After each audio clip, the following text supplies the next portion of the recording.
Olá, muito bem-vinda, muito bem-vindo ao Giro. Eu sou Tânia Morales e esse é o podcast que traz muita informação em cerca de 5 minutos. Então vamos para o Giro? O número de mortos nos protestos no Irã passou dos 500 neste domingo, segundo um grupo de ativistas que monitora a situação do país.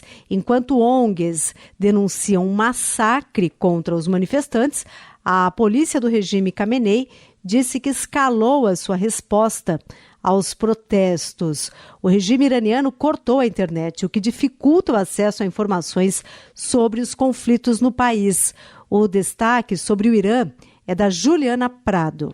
ONGs que acompanham a situação crítica no Irã denunciaram nesse domingo que mais de 500 pessoas já foram mortas durante os protestos contra o regime do Ayatollah Ali Khamenei. Com a escalada da crise, o Irã ameaçou retaliar Israel e os Estados Unidos se o país for atingido por ataques norte-americanos.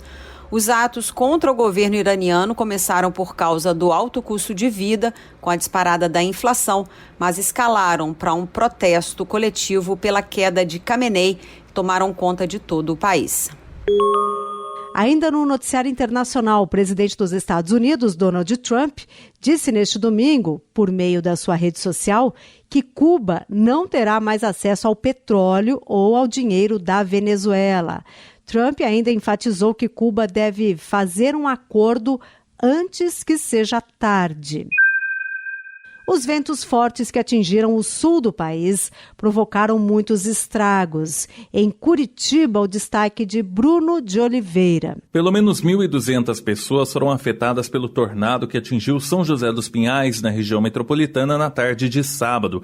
Segundo a Defesa Civil Estadual, o fenômeno deixou 350 residências danificadas, 2 famílias desalojadas e 2 pessoas feridas que precisaram de atendimento médico. O tornado foi classificado como F2 na escala Fujita, com ventos estimados entre 180 km por hora e 250 km por hora.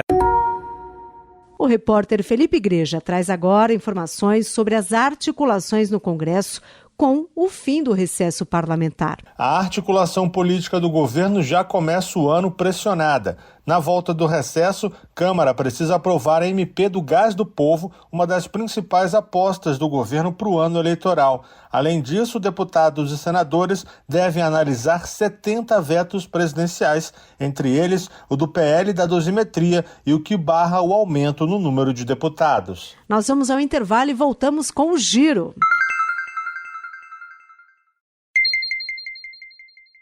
A vazão para a produção de energia do reservatório de Furnas, no sul de Minas, foi reduzida pela Agência Nacional de Águas por causa do baixo volume devido à falta de chuvas.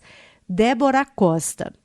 A vazão para a produção de energia do reservatório de Furnas no sul de Minas Gerais foi reduzida pela Agência Nacional de Águas por baixo volume devido à falta de chuvas. Municípios que dependem do lago para turismo, agricultura, pesca e pecuária afirmam que as atividades econômicas também já sentem os impactos da seca. A região é uma das mais procuradas por turistas no período de férias, mas quem visita o local percebe a formação de bancos de areia e de campos por falta de água. Fechamos o Giro com a despedida do autor de novelas Manuel Carlos, Rafaela Lima. Artistas e amigos do autor Manuel Carlos se despediram dele em uma cerimônia fechada na tarde deste domingo na zona sul do Rio. Nomes como Tony Ramos, Lília Cabral e Jaime Monjardim estiveram no cemitério São João Batista. Maneco, como era conhecido, morreu no sábado aos 92 anos. Ele estava internado no hospital de Copacabana, na zona sul do Rio, e sofria de Parkinson. A morte gerou uma série de homenagens de quem trabalhou com o autor. Manuel Carlos estava aposentado desde 2014 e passou os últimos anos recluso. Para saber mais sobre as notícias que você ouviu aqui no Giro, acesse cbn.com.br ou então pelo aplicativo da CBN.